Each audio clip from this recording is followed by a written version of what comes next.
Olá! Você já sofreu com ansiedade? A ansiedade te paralisa? Fica nesse vídeo que eu vou te ensinar 2 recursos que podem te auxiliar nesse momento. Então vamos lá.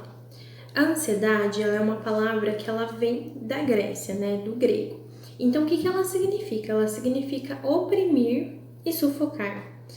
O que é bem pertinente, porque quando a gente imagina a ansiedade, ela realmente oprime o quê? Comportamentos.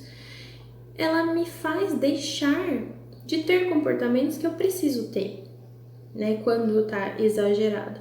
E sufoca, por que sufoca? Porque eu sinto aquela respiração ofegante, eu sinto falta de ar, coração acelerado, então é muito fisiológica, E então ela vem desse significado.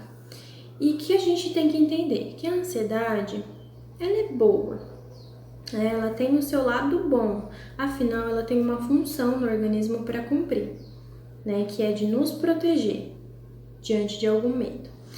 E é interessante que eu entrei na parte do medo porque os transtornos de ansiedade, eles têm 2 características comuns, Uma é o medo e a outra é a ansiedade mesmo de fato. Então o que acontece? O medo é uma reação que a gente tem diante de uma ameaça, diante de um perigo real. A ansiedade ela é uma antecipação de uma ameaça futura, de um perigo futuro, que isso eu entendo que é, não que seja de fato. Então a gente precisa olhar por quê? Porque nem sempre isso realmente vai acontecer. E é por isso que ela é tão ruim para mim. Então ela rompe essa barreira que a gente chama da normalidade por conta desse medo e ansiedade que ultrapassam, Eles são excessivos, não são normais e nem adequados. Então o que acontece? É uma superestima de preocupação acerca de situações, de eventos que são vivenciados, Então isso inclui pensamentos automáticos disfuncionais, emoções e comportamentos, Então, o que eu penso? Eu penso que eu não vou conseguir, que eu não sou capaz, que vai dar tudo errado, Qual que é a minha emoção ali? Eu tenho medo, eu tenho tristeza, eu tenho raiva. E qual que é o meu comportamento? É o comportamento padrão de ansiedade, É fuga e esquiva. Eu fujo da situação, eu me esquivo da situação de resolver, de fazer de fato o que eu preciso. Então a ansiedade ela traz todos esses fatores, Todas essas questões que a gente percebe que está envolvido. E então, quando eu tento fugir, o que acontece? O ciclo ele se alimenta. Então eu tenho os pensamentos de que eu não vou conseguir, eu não sou capaz, e isso alimenta o meu comportamento de fuga e esquiva. Porque eu fico aqui confortável, Eu não enfrento a situação, e esse enfrentamento, esse não enfrentamento, ele vai gerar inúmeros pensamentos também. Tá melhor assim, tá mais confortável, realmente é melhor eu não fazer isso, eu não enfrentar e eu não fazer. E daí acaba que o ciclo ele se alimenta e ele vai cada vez mais se intensificando, Essas emoções vão se intensificando com o tempo. Então o que acontece? É uma superestima do perigo nas situações vivenciadas. Então, diante de uma ansiedade que eu entendo como algo que eu consigo controlar, sem a ajuda de um profissional e tudo mais, nós temos 2 estratégias que eu acho bem interessante, Uma utilizada dentro do consultório e a outra vocês vão ver como ela é simples de encontrar, Então, assim, qual que é a primeira que eu queria trazer? Que ela é mais acessível às pessoas, ela é gratuita e todo mundo, eu acredito, que goste, Então é a música.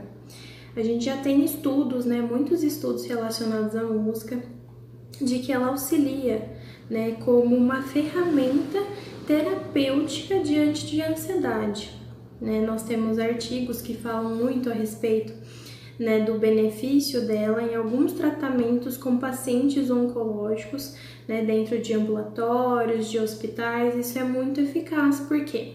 Porque ela age como se se fosse realmente um ansiolítico. Por quê? Porque ela tem ligação com a questão de uma carga afetiva, né? E essa carga afetiva, ela possibilita hormônios, né? Como, por exemplo, a endorfina. Ela possibilita que haja uma ligação de prazer, né? E sendo liberada no nosso corpo no momento que a gente escuta uma música. E isso é muito legal. Isso é um recurso que pode ser utilizado no momento de ansiedade, escutar uma música que te acalme, né? Que possibilite você ficar mais relaxado, né? Então nós temos inúmeras comprovações de que a música ela auxilia muito nisso. Outro recurso, que é o que eu falei que a gente utiliza bastante, é em relação a esse modelo que eu trouxe de pensamentos que a gente tem, de emoções e de comportamento. Então, o que é legal? A gente fazer um registro de pensamentos disfuncionais. E o que é o disfuncional? O disfuncional também é que sai de uma função. Ele não tem função na minha vida. Então, é como se ele me prejudicasse, fosse algo que não é normal, que não é adequado. Acho que essa seria a melhor palavra.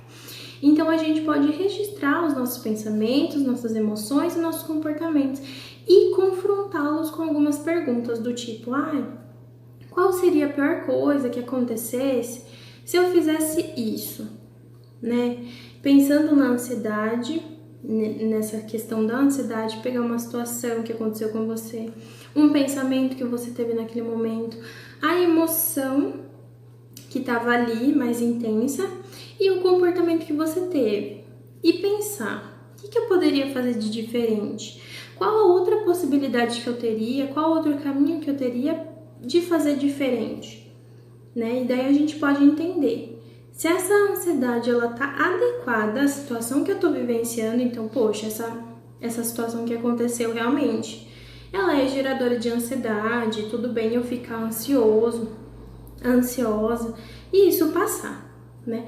Ou se não, se ela passou da normalidade, é uma situação que nem aconteceu ainda, eu tô nervosa e que isso me impossibilita de fazer as coisas, me gera incapacidade. Então, assim, a gente pode observar melhor se realmente é uma situação realista ou se tá me prejudicando de fato. Tá? Então, eram esses dois recursos que eu queria trazer para vocês. Espero que tenham compreendido um pouquinho a respeito da ansiedade, né? Espero que tenham gostado do vídeo. Podem deixar algumas sugestões, algumas dúvidas e se inscreva no canal.